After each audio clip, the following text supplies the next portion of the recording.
جبريل في هذا الحديث وصفه النبي صلى الله عليه وسلم بأنه أتى يعلم الناس دينهم، مع أن جبريل لم يحصل منه مباشرة للتعليم، وإنما الذي حصل منه فقط سؤالات وجهها النبي عليه الصلاة والسلام، ومع ذلك وصفه النبي صلى الله عليه وسلم بأنه أتى يعلم الناس دينهم.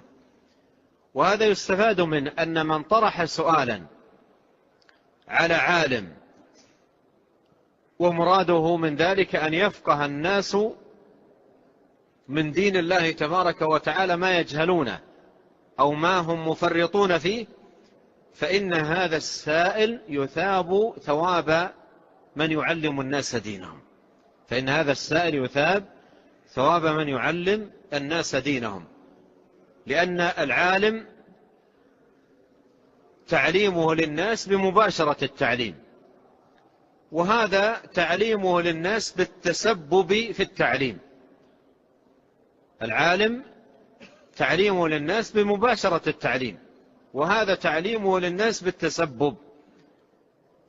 والدال على الخير كفاعله، كما جاء عن النبي عليه الصلاة والسلام. فقد يكون التعليم للناس بمباشرة التعليم، وقد يكون التعليم للناس بالتسبب. وإذا تسببت في تعلم الناس فلك أجر من علمهم، وهذا فضل الله سبحانه وتعالى. وعليه من لم يكن عالما يتمكن من تعليم الناس وإن لم يكن عالما. مثلا لو طلبت من طالب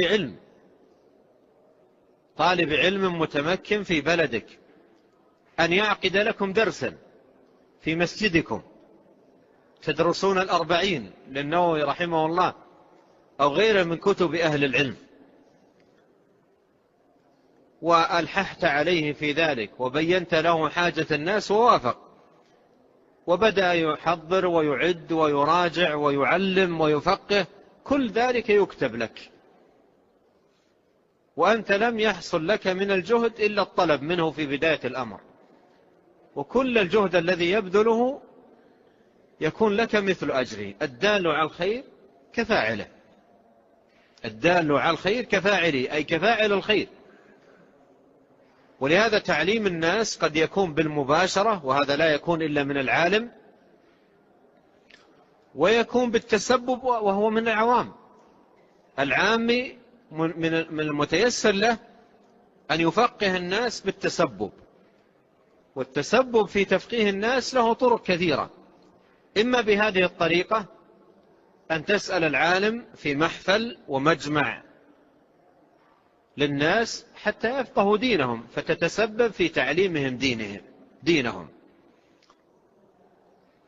أو بأن يأخذ العوام إلى حلق العلم ويرغبهم فيها ويحثهم على الجلوس فيها، فهذا علم بالتسبب.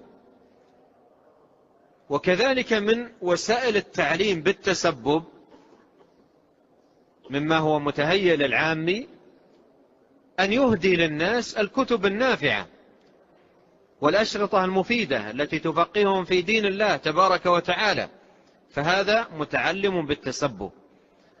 فالعامي الذي لا فقه له في دين الله تبارك وتعالى يستطيع أن يكون معلما للناس بالتسبب، ولا يجوز للعامي أن يتصدر لتعليم الناس وتفقيههم ولا علم له في دين الله تبارك وتعالى. نعم.